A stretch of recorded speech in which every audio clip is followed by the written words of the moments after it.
so exciting to be here in Baltimore, Netroots Nation. We're so excited to be here. Feminist Buzzkills is the show that basically just put France back on the list of escape plans. So yay, France. We feel good about that. Good about that. I'm Lizz Winstead, and I'm joined by my special Buzzkills co-host, Programs Director Kristen Haiti. Kristen, why are you my co-host today? Because the lovely Moji Alawode-El has COVID. So unfortunately, you get Timu Moji today. So my apologies to everybody. Stop it, you're gonna be awesome. I'm so excited you're here. I know, I'm excited to be here buzzkilling all three big shows. And coming up on today's pod, we'll break down the alarming trend of OB-GYNs and med students fleeing states with terrifying abortion bans, and really get into the why the framing of restoring Roe that Dems are trying to sell us just isn't enough. That's right. Plus, we're going to touch on some of the biggest abobo bullshit of the week. And joining us in a hot minute to break it all down with us is Executive Director of Medical Students for Choice, the one and only Pamela Merritt is here. Woo! Yes, we are happy to be at Netroots again. Kristen, for folks who don't know you, you are our Programs Director at AAF. This is your second time at Netroots? Second time, yes. And what do you think? It's hella fun to be here. We get to be around hundreds of people who actually care about things and abortion access and want to do something about it. So it's really a nice change of pace from where we're used to be. Yeah, at clinics with horrible white guys who look, you're like, are you a Mumford & Sons? Are you a white supremacist? Yeah. Who are you? I can't tell sometimes when I look at these guys outside of clinics. It's all wild. Nobody here is going to call me a baby murderer. So it's win in my book. Would you like me to, just to make you feel comfortable? I actually would. Okay, at some point I will. I'll just scream it out. It just makes me feel at home. I'm glad. So it's been a week, so before we get to the beefy stories, we thought we'd break down some of the headlines of the week for you. So get ready. We're going to officially start with a steaming news dump of this week's abortion news. The nation laughed and pointed and poured a bucket of pig's blood on the media this week for their ridiculous claims that the GOP platform has softened its stance on abortion. Now, while the new language does fall short of demanding vaginal padlocks and uterine trackers, it does insist that birth control is an abortion and that under the 14th Amendment, a fertilized egg is a whole-ass person. Seems like the only thing softening here is the media's perception of oppression. And they all should have seen this clapback coming because abortion is more popular than ever. A new AP poll shows support for legal abortion has skyrocketed since Dobbs. 7 in 10 Americans think abortion should be legal in all or most cases, and 8 in 10 believe it should be legal in extreme cases like saving the life of the patient. This new finding puts abortion on the popularity scale right between Taylor Swift and literally any video of a puppy hugging a duck. I know. I love those puppy hugging duck videos. I can't get enough. You just can't go wrong. You can't go wrong. You know, that's a good spot to be in. I know. I feel like it's good. And finally, now, working tirelessly to negate your own vote was not on our bingo card. This week, Politico featured the story of Aubrey McNiff, a Florida Trump supporter who is also fighting to get abortion enshrined in the Florida Constitution.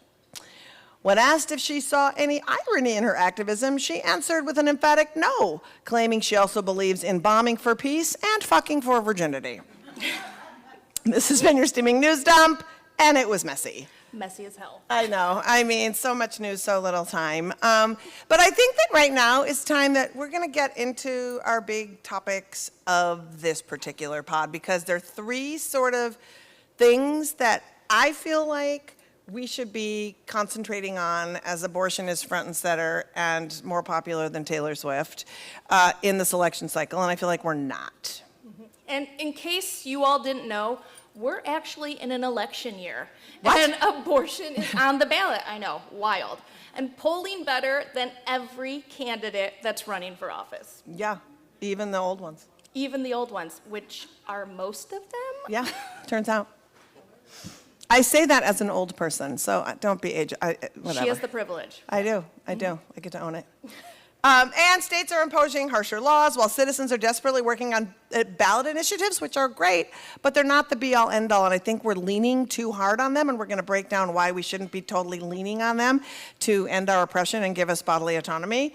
Plus, we're just fumbling around with this phrase, restore Roe, like that is some also positive thing, and that like Roe didn't get us here to begin with, so we're going to break all of that down as well. Kristen, I don't want to ask you to rank these things, but I do know that like at Abortion Access Front, we talk constantly about like this restoring Roe framework that feels like it's coming from political consultants, not actually the people that are doing the work. Yes. I mean, it's a catchy phrase. You can put it on bags and come up with all kinds of slogans, but Roe was never enough. So many sections of communities were not able to access abortion care during Roe, post-Roe. It's gotten exponentially worse, but it was never great. That's right. People, first of all, if you still have to pay for abortions, Roe was never enough, right? Yep. If you are finding challenges in getting care and you have to have abortions in your pregnancy that you can't take a pill or whatever, it's never enough. The fact that there is still criminalization around pregnancy outcomes, it is never enough. So we're going to seriously break down all of that garbage. Also, ballot initiatives. You're from Ohio. I am. You worked your ass off on the Ohio ballot initiative, and yay. I know, great job, but also, like, you are my go-to a lot of times on, like, while it was one of those, like, yay, wins, but like, ugh. It was a win with an asterisk. I mean, when living in Ohio. It puts the ass in asterisk? It puts the ass in asterisk. Ohio's new motto. Ohioans, we live in a state that is gerrymandered to hell. Our representatives, they don't actually represent our opinions. So on one side, there was this huge mass movement of people who were fed up and said, fuck this, and got together and made it happen. But it wasn't enough. Ohio even does have a viability ban in it, and we're starting to see better measures come out, and it still doesn't take care of what is going to happen federally. That's right. And with the garbage Supreme Court, we have a lot to talk about. I feel like, too, and then lastly, there's just this surge of med students who are not going to these states, people who are fleeing states, and just a lot of garbage. And this is a good time to bring up our superstar guest to break it all down with us, a regular of this podcast, somebody who we turn to for guidance and advice, somebody who you should turn to for guidance and advice, someone who's bringing her purse on stage because she is Aretha Franklin. Please welcome to the stage the one and only Executive Director of Med Students for Choice, Pamela Merritt. Come on up, Pam. Pamela. Down next to Kristen, my friend. Yay! Woohoo! Oh, I'll put my purse in a chair. yeah, put It your purse deserves in. its own chair. That's Yeah. a gorgeous purse. Black woman of a certain age. Yeah, you bring that purse. Bring the mic closer to you, my friend. Thank you We very want to hear much. everything. All right, Kristen, kick us off. Yeah, so Pamela, can you tell us about Med Students for Choice, what you do, and really what you're scared about right now? Big question. Oh, goodness. So first of all, thank you for this opportunity. It's always great to spend time with y'all. I love this podcast so much. So Medical Students for Choice is a 31-year-old organization founded by medical students shortly after the murder of Dr. David Gunn, who was an abortion provider and was murdered, I believe, in Florida. In Pensacola. Pensacola, yeah. So after he was assassinated by an anti-abortion terrorist, the organization that that terrorist was affiliated with sent a mailing to thousands of medical students in which it said, if you continue to train on abortion and family planning services, you're going to end up exactly like Dr. Gunn. The response of the medical students was to come into community with each other on their various campuses and try to, figure out why they were getting their lives threatened. And then they quickly realized that many of them just received a death threat, essentially, for something that is not consistent in the United States, still isn't never has been, which is abortion education and training. So it is not it's not mandatory for accreditation for medical schools because all of these reasons, it's basically they're avoiding politics, they're avoiding responsibility. Old cis white men who run these institutions don't necessarily value the health of people who can experience pregnancy. So for a lot of reasons, people have not been getting consistent training and education. So what they then did is they founded MSFC, which basically provides abortion training and education, family planning training to any medical student or resident who seeks it out. We went from being mostly U.S. organization to now we have a membership of well over 10,000 student leaders in 31 countries across the globe. Our largest membership is in the U.S. Our fastest membership is in the global south because nothing makes a case for abortion and family planning education and training like maternal outcomes in places where it is banned. So sadly, we're already seeing that in the United States. But trust me that I get just as much interaction and enthusiasm from Ugandan chapters as I do in the US. It's actually refreshing. And then as far as what I do as executive director is I basically go out and try to make a better environment for people to train on abortion care. And, y'all know me, Liz knows me very well. I'm kind of on the more militant side when it comes to abortion access. Which we love. Militant meaning everyone should have it and have it for free. Like Yes, that is what's absolutely. considered militant, by the way. It's not Thank you. when we think of Thank militant, you. like how sad is it that our side views militants as literally freedom? Yeah, just freedom. Yeah, I mean, I want to liberate abortion and family planning from the legislative process. And the criminalization, please, Yeah. of all of it, right? Exactly. But basically, no matter what we do, there will need to be abortion providers because no matter what we do, pregnancy has risks. And the human body is, even if you're super, super healthy and you've done everything right, it's not about that. It's about the fact that pregnancy is both amazing and really cool and also a body and life-altering experience for many people, which is why when I talk about maternal mortality connected with abortion, people are like, what does that have to do with it? Everything. Everything.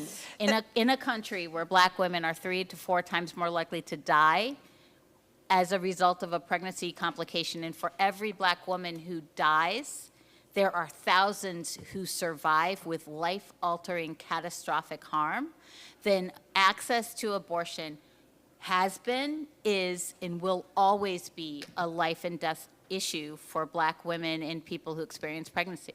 And I Yes. think that takes us to what's happening now, the first part of what we want to talk to you about, which is now with OB-GYN students fleeing states. Idaho, 21% of their OB-GYNs have just left the state because it's too terrifying for them.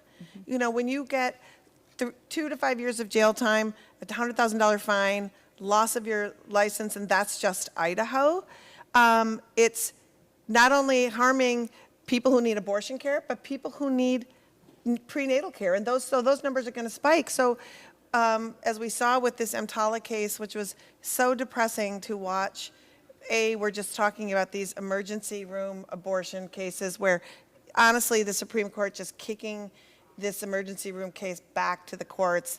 And we talked to an OB-GYN in Idaho right when it happened, and she's like, I don't feel any better because we're talking about literally like 6 or 8 people who we will be able to treat when there are a myriad of people. So Pamela, after filibustering, I'm sorry, what I want you to talk about is this larger trend. It's not just Idaho, it's everywhere. So can you just let folks know like what this landscape is around med students not wanting to go to these states, OBGYNs fleeing, and what that looks like in the bigger picture. Absolutely. Thank you for that. So med students are people. They're human beings who, I know. Oh my I God, know well, that. What a I know. revelation. It's shocking. They're not AI?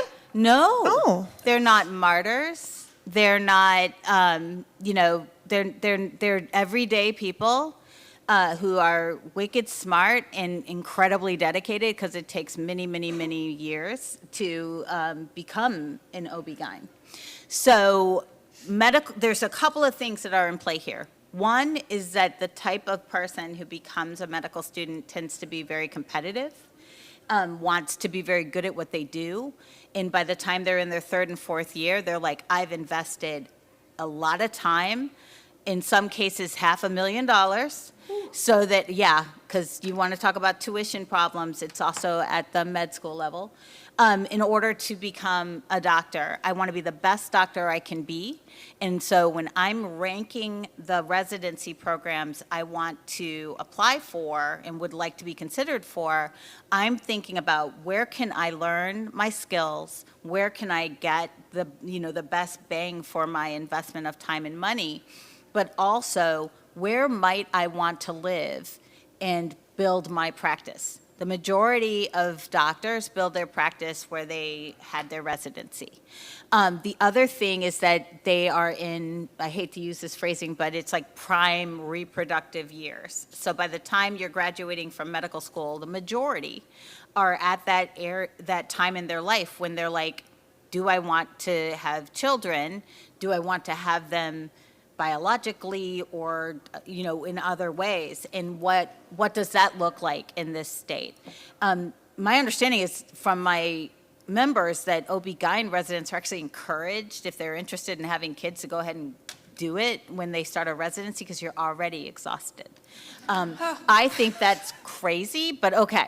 So so basically what you have is that med students are people who don't want to live in a state where, and don't want to practice in a state where accepting preventable maternal death is the basic foundation of what they would have to do. They are people who don't necessarily want to even go into OB-GYN. I talked to somebody who wants to be a podiatrist who just does not want to live in a state where their partner might be unable to use fertility treatments, might be forced to carry a non-viable pregnancy to term. So they don't want to practice in an environment where their fellow physicians are being asked to take on this ever-growing moral distress. They do a lot of research. And so residency programs have been they've been missing in action. I can't, if you search to try and find a residency program that's gone on the record about their commitment, residency programs in abortion ban states, that has gone on the record about whether they are committed to making sure that their residents receive abortion training out of state, you can't find that in the record. You can't find that online.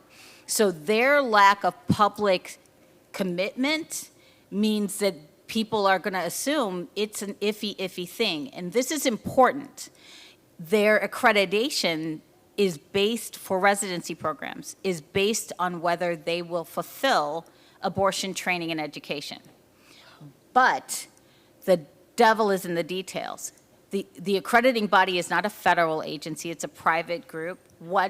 How are they verifying that? When will they verify that? What is the penalty for that? How do they define that? Immediately after the Dobbs ruling, we were hearing that they wanted to use artificial intelligence to simulate training, and that would somehow fulfill that mandate that OB-GYN residents receive abortion training. We also heard, I know. That sounds like a horror movie in the making. It is, I mean. That's the worst carnival ever. It was horrible. It was nightmarish, and it was a sincere proposal that was considered. So basically, if you can't confirm that you're going to receive a modern, competitive training, then you're not going to want to match there. And it's also important in the United States, the only way a lot of our hospitals are able to function is residents. It is low wage, abusive work and labor in exchange for training that positions you to be a great physician. It's a very old school kind of serfdom that we need to re-examine big time. But it is not the only thing you can do when you're an MD. So there's a lot of people who are like, I'm just going to sit this out.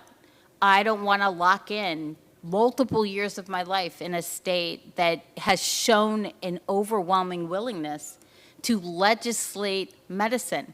So when I talk about the attack that is happening in the response of medical students, it really is an attack on the profession of medicine.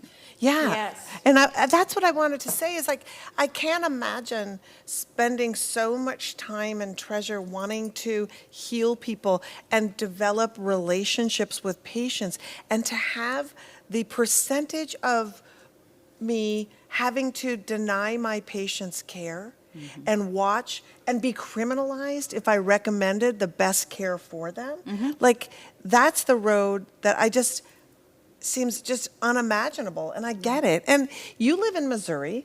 I live in Illinois, Oh, you live in Illinois? right across the bridge from Missouri. I always think of you as St. Louis. I was raised in Missouri. Okay.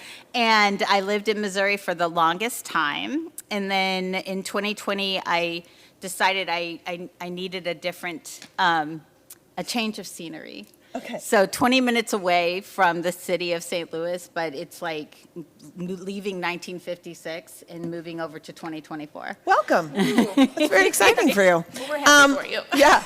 And, but I know you're involved in what's going on in Missouri Absolutely. for sure. And we- MSFC has several chapters in Missouri. And so for those of you that don't know, Missouri, it has garbage politicians, you know, total abortion ban, and they have a ballot initiative that is been controversial and wild. And, you know, Kristen talked a little bit about Ohio, and I would love for you to talk about just touching on ballot initiatives before we get to the whole restoring growth thing. God, we're running out of time so fast. I hate that. So talk a little bit about like why you believe ballot initiatives are just sort of this like Band-Aid, and then Missouri specifically and the shenanigans that are happening there. Sure. Ballot initiatives are a tactic. And I'm, at my core, the proudest thing I could be called is an organizer. I'm an organizer. I love strategy. You have to have a strategy to win. And so we didn't get here overnight. One tactic is not going to fix things. And a tactic that is not bound by a strategy is a freaking recipe for disaster. We have been jumping from tactic to tactic to tactic in our reproductive health rights and justice movement work, and that's why we keep losing while winning. So you can win your tactic, but because you don't have a strategy to actually restore abortion access to every single person who needs it, you're not going to do that. And that's what I'm here for. That's what I want to spend the rest of my life doing. So in Missouri, it's a perfect example. You have a really, really desperate situation. You have abortion access across the border in Kansas, and then on the other side of the state, my side, you have abortion access that has been protected across the border, across the river in Illinois. But rather than pause and build a strategy, what has happened in Missouri is that a lot of investment went into a ballot amendment. And because they require a lot of money, the big money had a say in kind of what the wording was going to be, and the wording does matter. Roe v. Wade had this really pesky wording around viability, and that is not a medically accurate term. I know it feels like it should be, but just like every pregnancy is unique, viability is unique to every fetus. Pamela, somebody said to me once, and I thought it was so great, a physician, they said, viability is like puberty. You know, puberty happens at different stages for every person, and it shows up differently, and viability is the same way, and that really connected with me. Yep. And also the fact that legislators don't care about science. They're not legislate based on what is You're science. dropping all kinds of knowledge Hey, today. Facts. They don't care if it's medically accurate. They're not basing it in science. If you look at proposed bills out of the Missouri state legislature for the last 10 years, none of them are based in reality. Most of them aren't based in reality. So basically, what they did is they led with compromise in Missouri. They put viability in there. Now, when voters in Ohio went to the polls, they went to the polls to vote for abortion. My medical student members don't know how to define viability because it was made up by some law clerk who was trying to sell through Roe to a bunch of men at the time who really just were like, well, we can't let people who experience pregnancy in women make a decision without giving them some sort of parameters. We can't let them make decisions without limits. So they put a limit in there. But we don't have to do that. We don't have to organize now the way we had to organize before June 24th of 2022. Those viability limits have been the limit to good policy for 49 years. Roe wasn't just insufficient. It was like it can be both a feminist victory and flawed. Yes. So when ballot amendments lead with compromise, that's when I get loud and I challenge, because there's no polling that shows you have to have a viability limit in there. Anybody who says there is, they ask them to show it, because they won't. There's no polling. Nobody goes to the ballot and votes for viability limits. Nobody's like, I'd vote for this if I could just see two-parent notification on it. Nobody does this. People go to the polls and vote for abortion. Abortion is polling really well, not abortion with caveats. So Yes. when you're building out, you have an opportunity, a rare opportunity, to actually center the people most impacted by reproductive oppression. You need to seize that opportunity. And if that's the difference between somebody who's willing to give you $65 million or not, then you need to ask them why they're willing to compromise abortion access. And I would even say, ask anybody who says a 15-week limit seems fine, this kind of week, whatever. Say to them, at what point, if somebody were to propose to you personally, at what week in your pregnancy would you say, I feel perfectly comfortable having the government take over for me at that point? If the answer is never, then the answer is never for everyone. And that's what polling is flawed in itself, because it's all dependent on the questions that you are asking. So if you are asking people, at what point do you think the government should interfere at this point? But if you simply ask, do you believe the government should interfere in your health care? Everybody is going to say absolutely fucking not. Well, and I just want to point out too, yes, I just want to point out too that is a tactic of right-wing media.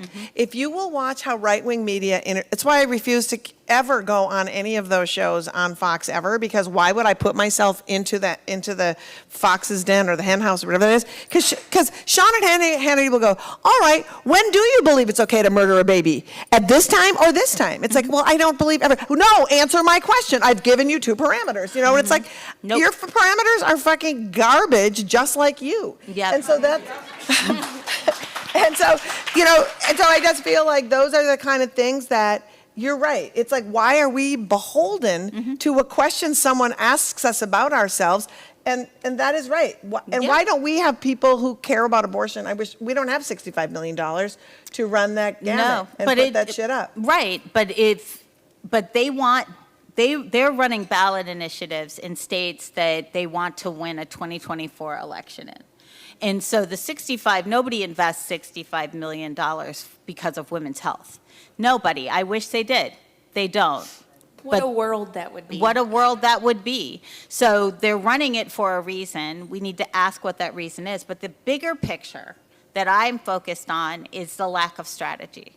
That we are, I'm no longer comfortable waiting for somebody to deliver a strategy. I've spent 2 years demanding it and calling out the lack of strategy. So when people say they want to win, what? How do you define victory? What do you consider a win? Because 24-week limits aren't a win to me. And when somebody says that, that we're all in it together, before the fall of Roe, I might have said, yeah, I guess, we want the same things. Now I'm like, well, the devil's in the details. What do you want? Because what I want is very clear. Abortion access, liberated from the legislative process, no limits, now. Yes, yes. So speaking on Roe, one of the things we are talking about is the restoring Roe framework that Democrats are really pushing. So when you hear that slogan, what do you feel, and what do we need to how do we educate politicians that it's simply not enough? I feel rage and frustration, deep disappointment in the organizations that have proximity to power, that they have not used that power to educate politicians. But when I look at I'm not a big person on polling, because if you polled my liberation as a Black woman, it would not poll well. So I don't rely on polling. What something's right or something's wrong, it's not dependent on whether or not y'all or the American public are comfortable with it. So, but at the same point, polling on abortion is more popular than anything currently out there. And I wish we had done this kind of polling before. You don't ask for things when you've got these numbers. You make demands. Yes, Ooh, yes. You don't sit up there and negotiate what a politician is comfortable with. You tell a politician what you want in order to endorse them. And if you don't endorse them, since there's absolutely not a single other issue Democrats are actually performing well on, then you flex. That's when you flex. The only way people are going to win elections is the wave of people who are coming out upset about abortion. That's it. So I'm not, as an organizer, you work years to get here. And then when you've got it, when you pull out the Midwest Academy organization chart and you're just like, I've got the power, flex it, damn it. Tell these people what the actual hell the people need. And I'm not seeing that from other groups. So I'm not all that interested in meeting with politicians and convincing them. I think what we need to do is meet with politicians and remind them that an endorsement is not a given, that our vote is not a given. I know that's scary, but it needs to be said. It needs to be said now and forever. Earn it. Earn it. And also earn it by actually talking to people who've had abortions, people who provide abortions, because the truth is these ballot initiatives are what desperate people did. People who had every right to keep their abortions to themselves had to self-evaluate and say, I don't have any other choice but to try to come forward and do something in my state. And the numbers of people that have signed the petitions to get the ballot initiatives, it's not politicians can't act like, well, we're just not sure. There's floods of people who are telling you with their signatures, by door knocking, and by showing up. And Democrats have been handed this issue. And by the way, they're terrible at it because they shamed us for 40 years and 50, whatever Roe was 50? Roe 50? 49. 49, right. They shamed us saying we were overreacting, that none of this was going to happen, that it's a single issue, whatever, acting as though our humanity was not a single issue with which we should actually care about to begin with. So I'm with you. It's terrible. Pamela, final thoughts on what could be, and what people in this room, as they hear us talking, what would you like them to be thinking about? And what kind of language would you like them to be using to move forward with people in their lives, and also with folks who they may come into contact with, who they'll be casting votes for in the fall? Great question. So if you're here, you're probably a progressive. And We hope. And so progressive has to mean something. Progressive has to mean that I'm an intersectional feminist. I'm a reproductive justice activist. So my liberation is tied into the liberation of other people. Your issue doesn't inoculate you from having to be concerned about abortion and family planning. Weave it into your discussion of environmental justice. Weave it into your discussion of economic justice.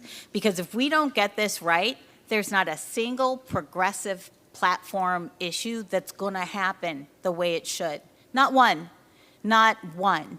Because the majority of the population in chaos, subject to harm or death, you see how it works? So I want people to start talking about abortion as the issue it is. It touches on every single progressive policy concern. Talk about it without shame. 1 out of 3 people pursuing something is not unpopular, it's not controversial, it's not complicated. It is hard to get right now, but you need to talk about it in a full-voiced way. And the final thing I'll say is that the most impactful conversations you're ever going to have politically are with your close, intimate friends and family. And I need specifically white women. I need cis white women to talk to cis white women about what they did in 2016 and how they are going to fix it or make amends going forward. I need you to have those conversations. Yeah, Yes. and I want to just Incredible. button that by saying, don't say, and me, I can't say to myself, well, I wasn't the person that did that. You're related to those people. You're doing that. Nobody wants to hear you whine about going home and to Thanksgiving and what am I going to do with racist Uncle blah blah. It's like, why don't you put it out there about racist Uncle blah blah about how you feel? Because every time you don't, you're doing a disservice. If you have invited people into your life, black folks, people of color, queer folks, and you can't defend them at a table from Uncle fucking douchebag, don't go to the streets and act like you care about what's happening in the streets. Yes. Because nobody needs you in the streets if you can't do that with your family. Bottom line, that's it. I'm with you 100%. Pamela, can you stick around with us? Sure. Okay, great.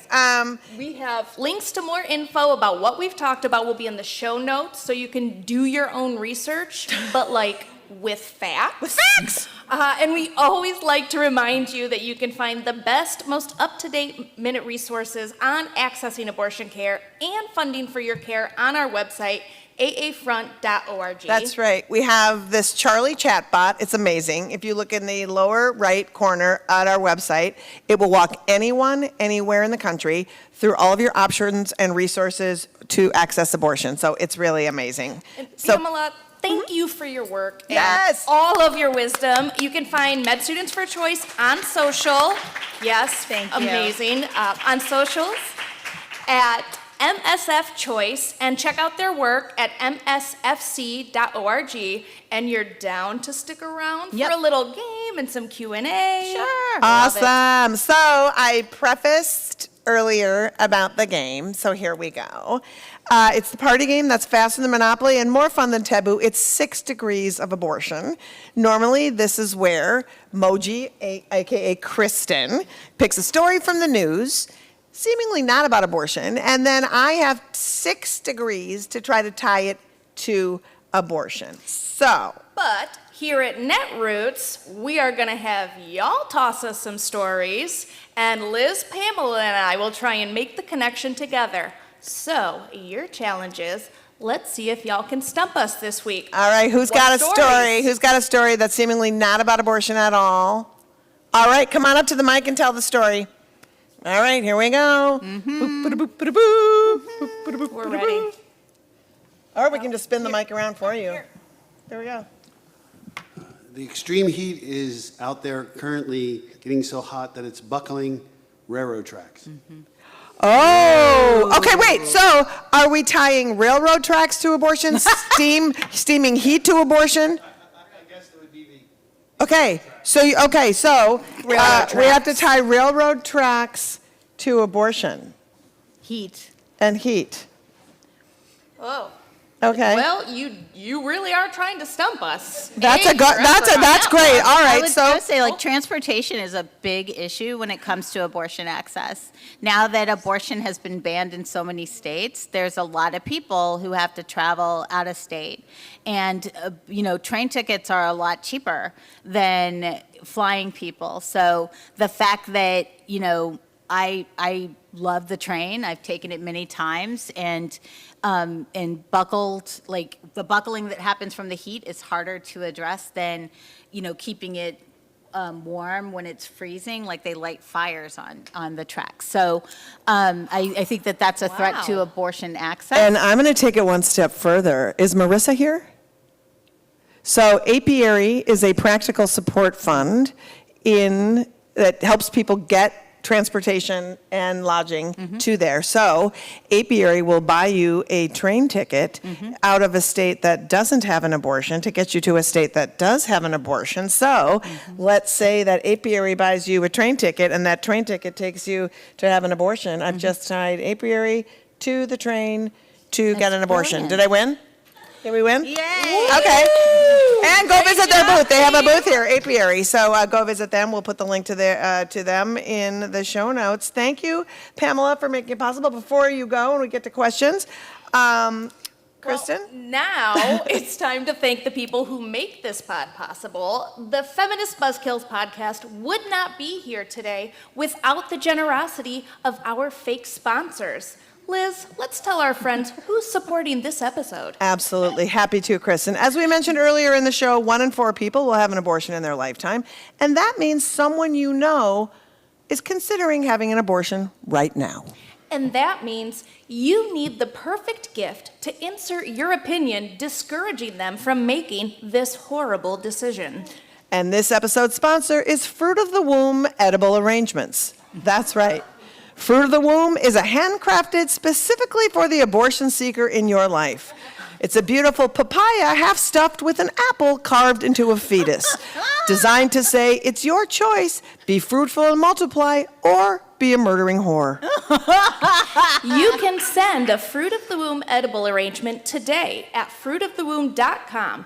If you order now using the promo code BLUEBERRY, we'll throw in an embryo-shaped balloon that says, "Mommy, don't," when you press its umbilical cord. Fruit of the Womb Edible Arrangements. We remove the seeds so they won't have to. No. We have terrible sponsors. Yeah, I'm worried about Yeah, us. people are This not does not funding seem right. abortion podcasts the way they should, and I'm slightly concerned. Where are you, good sponsors? I don't know. Okay, now we have time for some questions. Hopefully you have some questions about what you heard in this podcast today, or anything that you want to know in general about the state of abortion access. Right here, you'll say it and then I'll repeat it. I appreciate everything you said, and as a progressive Black woman, it makes voting feel so much harder. Of just like, I don't know what to do. So just like, any advice? All right, I think I'll have you repeat the question, Pamela, because me saying as a progressive Black woman sounds odd. That's a line not to cross. So the question was, that as a progressive Black woman, in taking in all of the things that we discussed today, it makes voting harder, and that this individual doesn't know kind of what to do. So here's the gospel according to Pamela. The gospel according to Pamela is that I don't fall in love with politicians. Politicians are an instrument. Voting is a tactic, and it is a strategy. This year sucks. It does. But the work that you do and I do will be much harder if we don't show up and vote. My strategy is that somebody gonna be called in or out, the day after the election, because this is a hot mess that should never be repeated. That said, I vote because people died for me to vote, and they didn't die out of some weird cause. They died because it matters that much, because it is a tactic that is part of a strategy that, if we did it right, would get us where we need to go. So in order for us to get to the point where these people can be put in a position to trust Black women, we need to win in November. Moji, my regular co-host, how many of you know Moji? She's incredible. She's amazing. The best. And I love to quote Moji because on that very question, what Moji says is, I'm voting for who I want to fight, not for the person who is not going to allow me to fight anymore. Yes. And I think that that is crucial. Yep. Yeah. Somebody else, question? No? No questions? No railroads? No more questions? There's one. Oh, great. In Canada, where I'm from, we also don't have a law that protects abortion. We're in a similar position where there is a Supreme Court decision that allows for it. If you could go back in time to the pre-Roe being shut down, what would you do to protect it ahead of time so that we can secure it in Canada? The question is, he's from Canada, they don't have this. If we could go back and sort of warn people pre-war Roe about what we could do, what will we have done? I guess I'll start with that by saying we spent 9 years doing that and no one listened. But I think that's just me being pissed.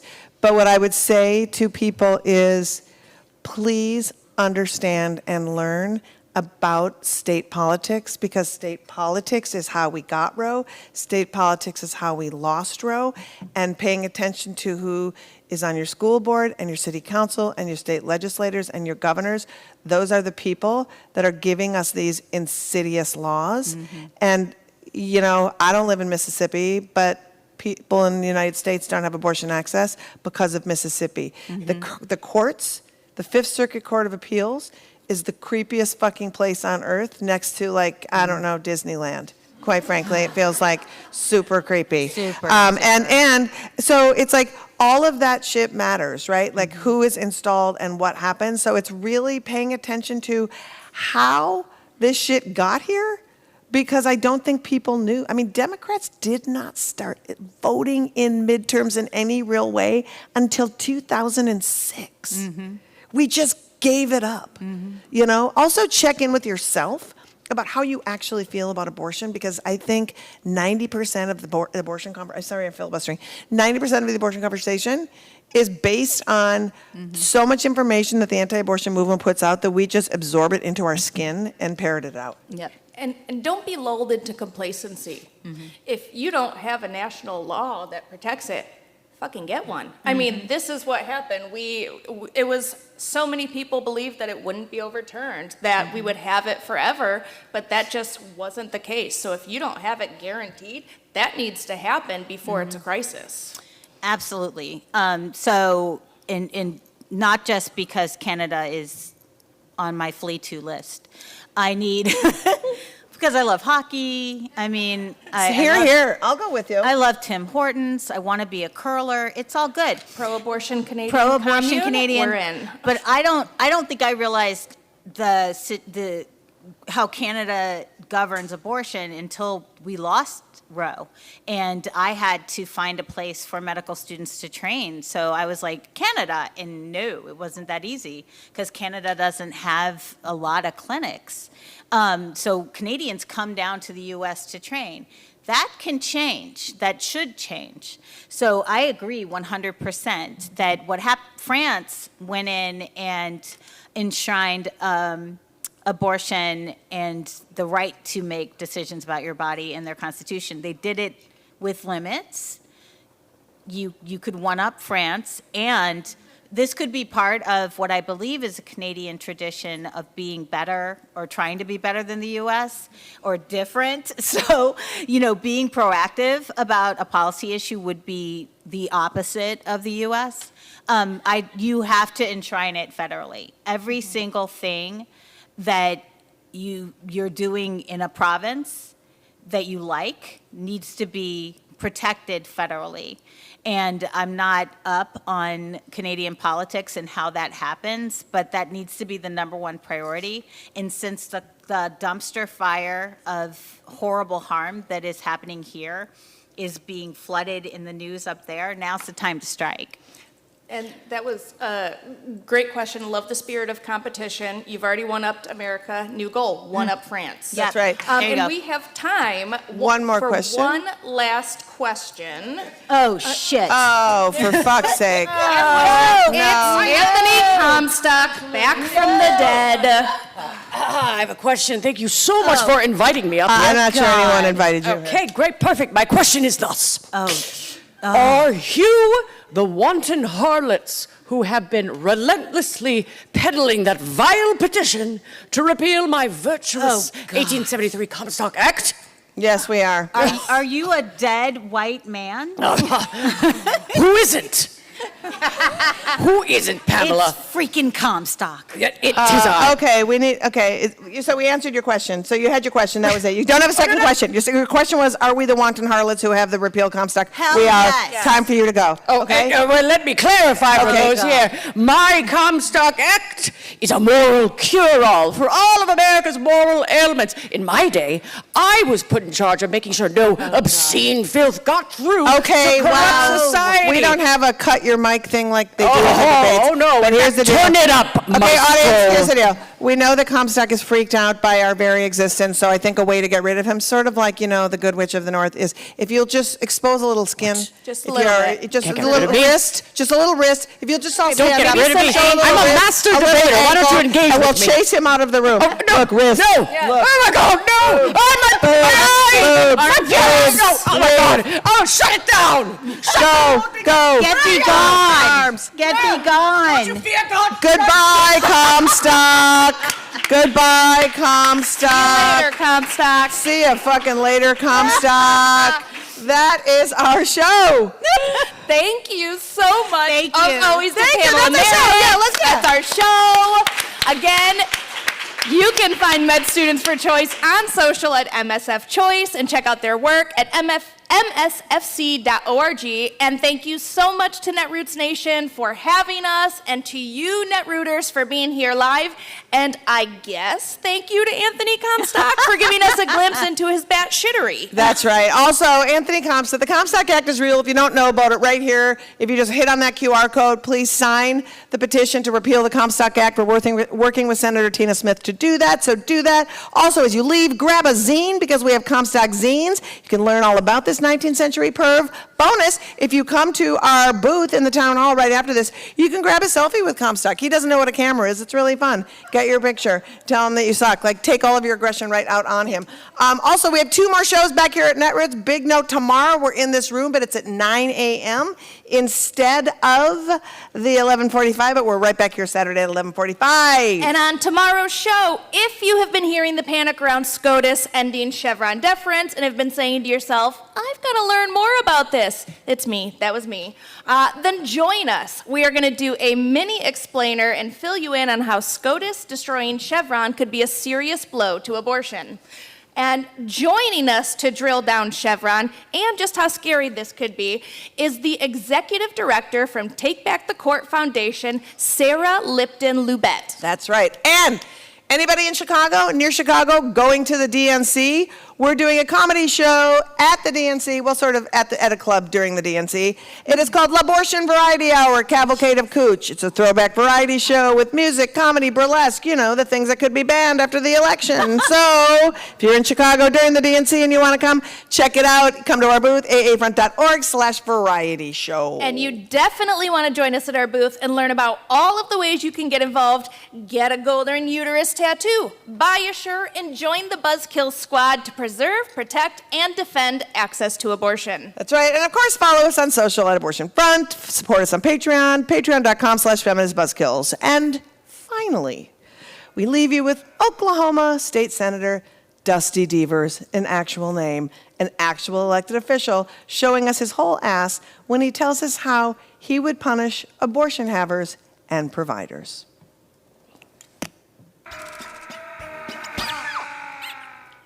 To take any life before they're born or after is a homicide. So before they're born, it would be prenatal homicide. So instead of treating abortion as though it's health care to be regulated, God demands we treat abortion as murder to be criminalized. To abolish abortion is to actually criminalize the act of prenatal homicide and hold all parties culpable for that murder. Kristen thinks he's hot. I'm just saying that to end the podcast. Oh, Liz I'm just did me outing so dirty. It is my secret shame. I'm so it's sorry. Kristen's secret shame. Thank you all for coming. You've been completely amazing. And come to the booth. We'll see you. Grab a Comstock zine on the way out. Bye, everybody. Tomorrow. You dick.